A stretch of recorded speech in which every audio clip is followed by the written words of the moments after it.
It's 4:30 and this is WKYT This Morning. Lexington police believe that a string of sexual assaults near UK's campus could be connected. 5 months after a National Guard soldier died in a Lexington crash, there's been an arrest in the case. The Internal Revenue Service says it is cutting nearly 2,000 jobs after it closes a northern Kentucky facility. That and the weather forecast coming up now on WKYT This Morning.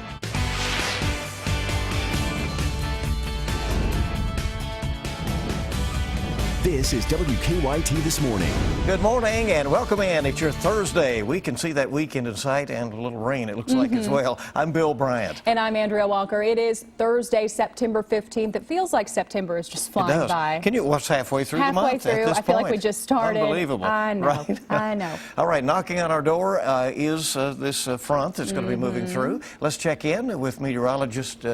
Here's Micah Harris this morning. He's here. He's here. Yeah, he's here finally.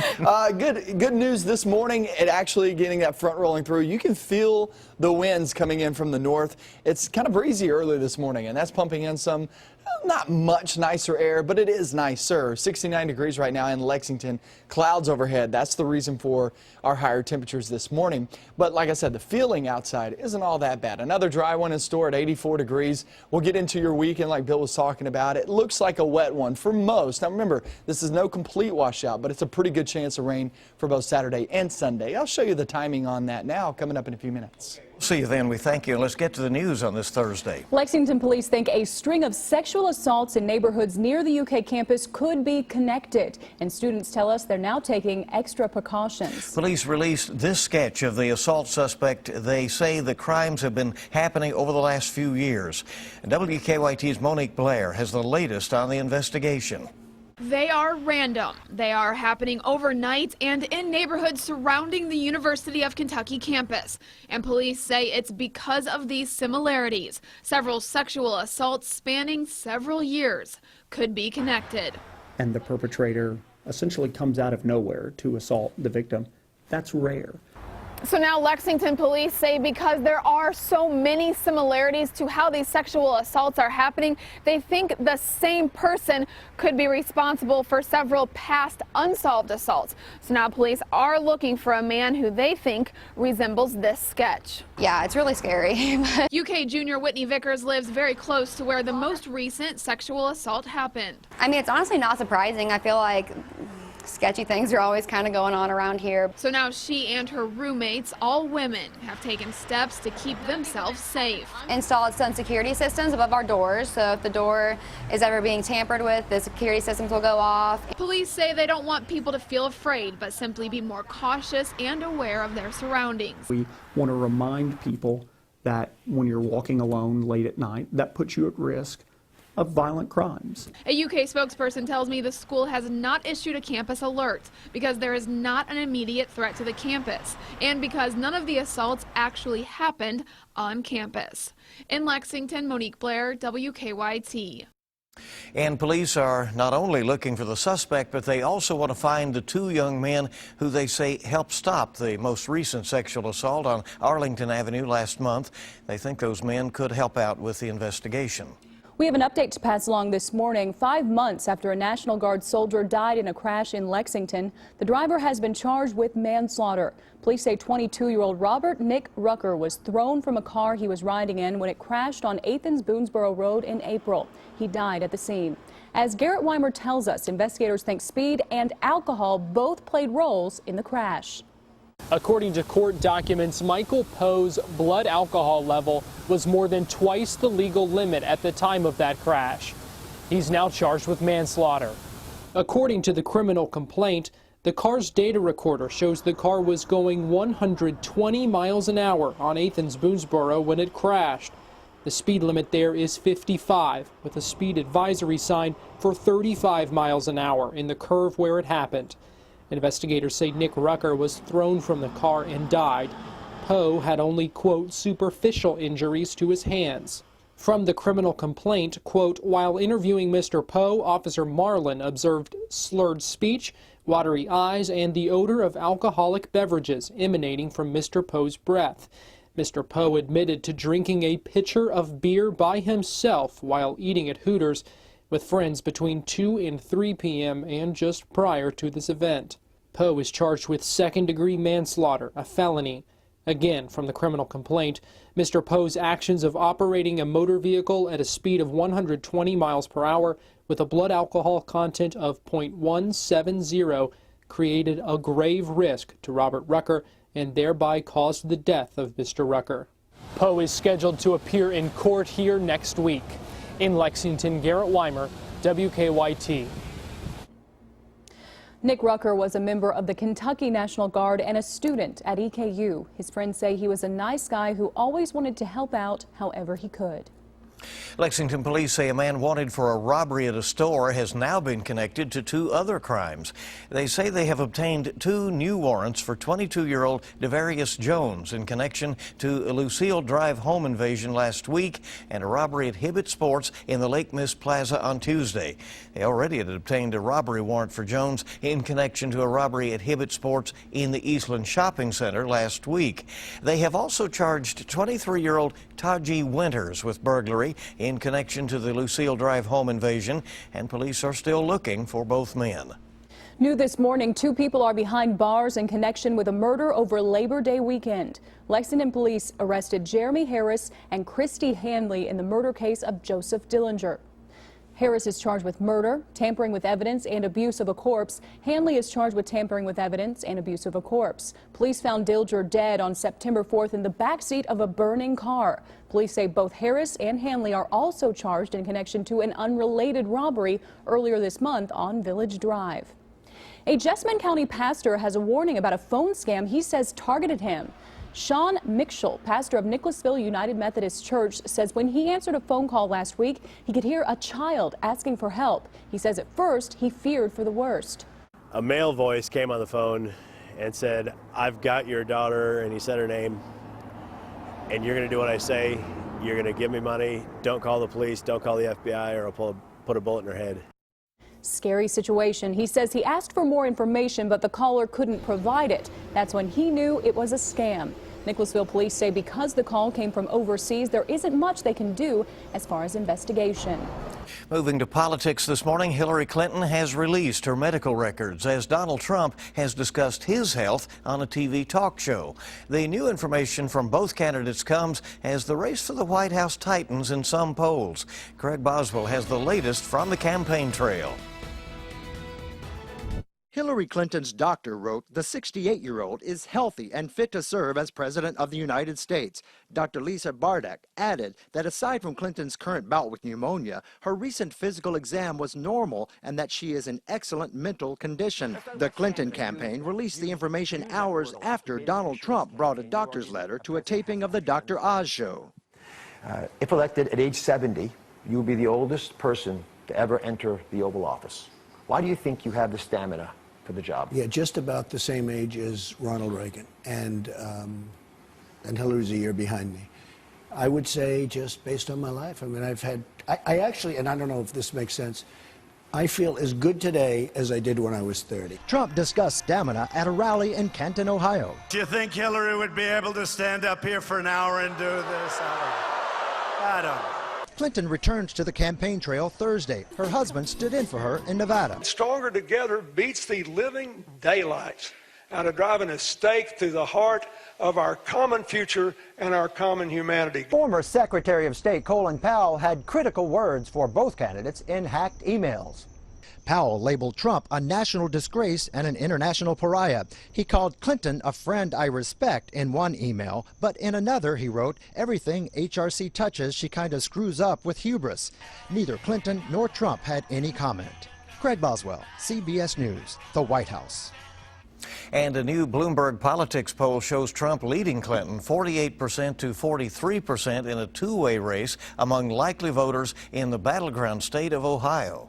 The Internal Revenue Service has announced it plans to cut 1,800 jobs when it closes a facility in northern Kentucky. The jobs will be cut from the IRS facility in Covington, the city's second largest employer. IRS leaders say they're consolidating process facilities because of an increase in people filing their taxes online. They say the jobs will be cut by 2019, but some employees will have opportunities elsewhere in the Cincinnati area. The agency also plans to cut thousands of jobs in California and Texas.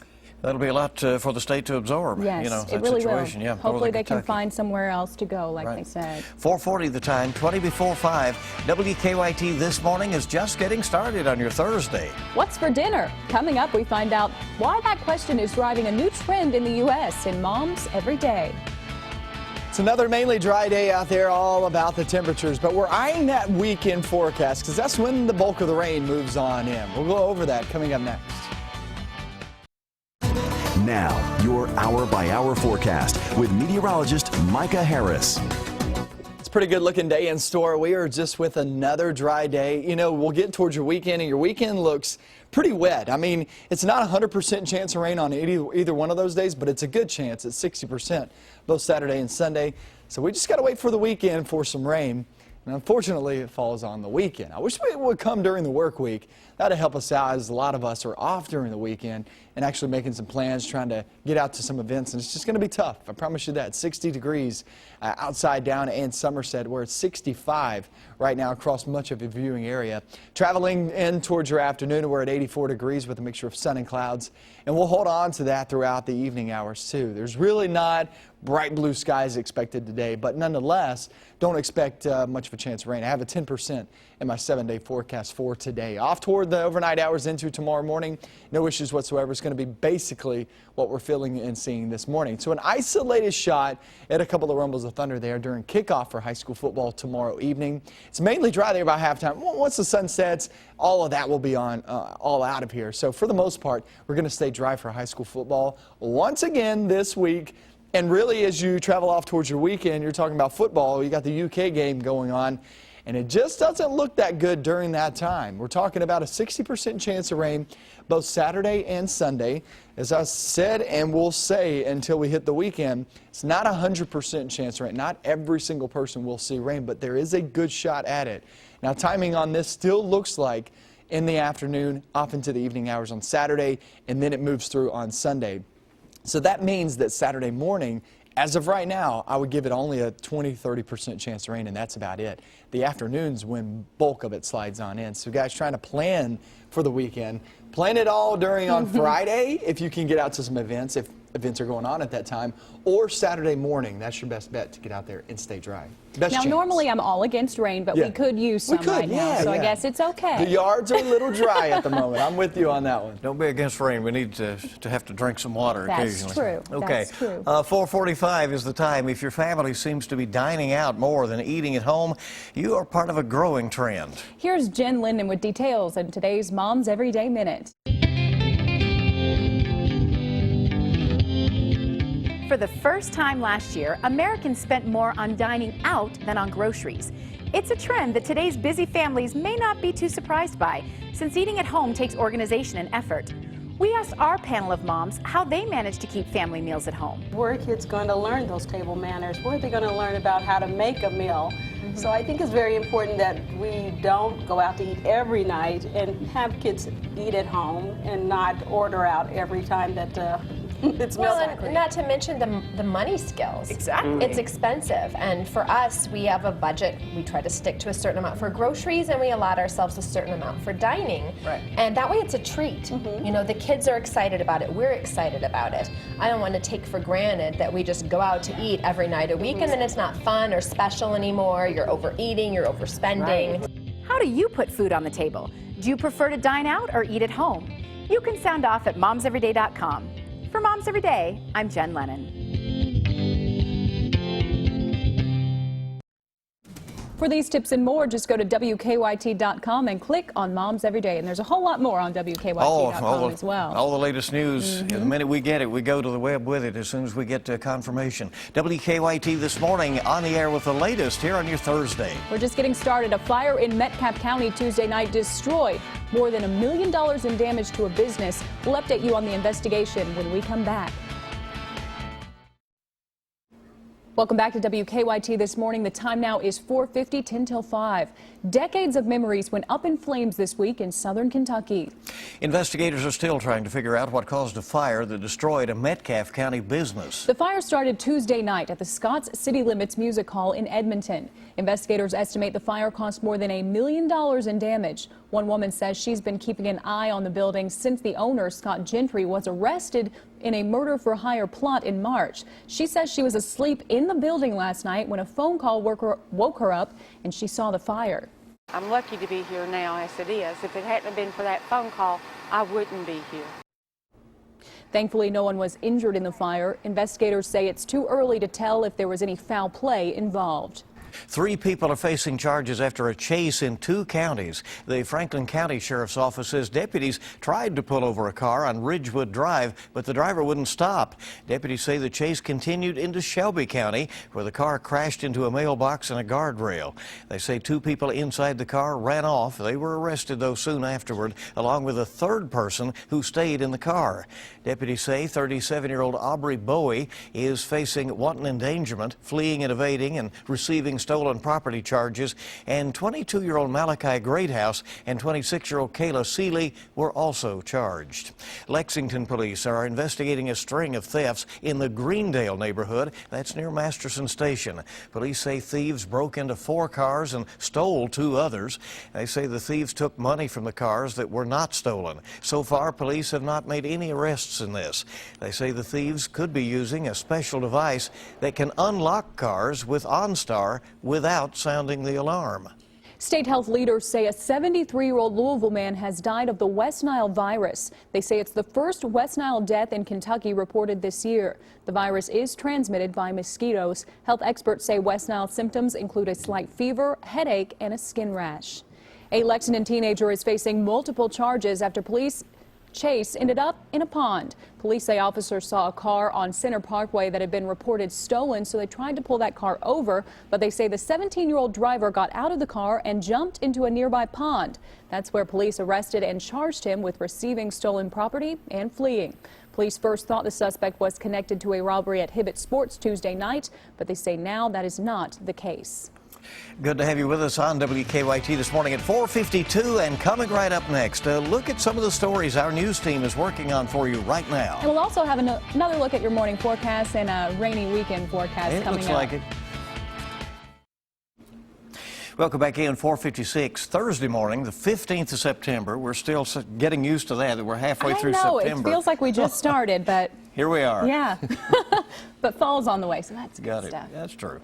Now it's time to take a look at some of the stories we're working on for you this morning. Yeah, 2 people behind bars this morning in connection with a National Guard soldier's murder. He was found in the back of a burning car in Lexington, and we're learning some new details on how he was killed and who is being held responsible for it by the police. And Lexington police believe a string of sexual assaults near the campus of UK could be related. We'll have those stories and much more coming up for you at the top of the hour on WKYT this morning. All right, so, you know, you were thinking ahead. You tried to plan an event for a weekend in September. Oh, it should be nice outside, right? Mm-hmm. So you thought. Yeah, so you thought. Let's check in with Micah right now on that one. Yeah, it's always hit and miss in September because, you know, you're trying to change the seasons right now. And so you get these hits of rain, but if you're not under the rain, it's actually really nice. So that's why we have a lot of these festivals going on. But unfortunately, the past 2 weekends, last weekend and this coming up weekend, we have those better rain chances in there. Temperatures are there in the 60s, traveling in toward the afternoon at 84 degrees. Pretty decent day in store. It's not all that bad as that front's trying to push on through, as temperatures stay right there in the low to mid 80s and stay mainly dry. Now we get off into your weekend like I was talking about. That's when the best bet of rain comes. So you're looking at today at 84. For tomorrow, you're sitting there at 87 degrees. It gets a little bit warmer, but we're still staying mainly dry tomorrow. The only slightest chance of rain. We're going to go over that weekend forecast. I'm going to show you when I expect this rain to move on in. You got a lot of events planned, a lot of festivals happening. We'll go over that coming up with another 2 hours of WKYT News. If you're about to take off, have a great morning. The morning looks good for you. Take off and enjoy.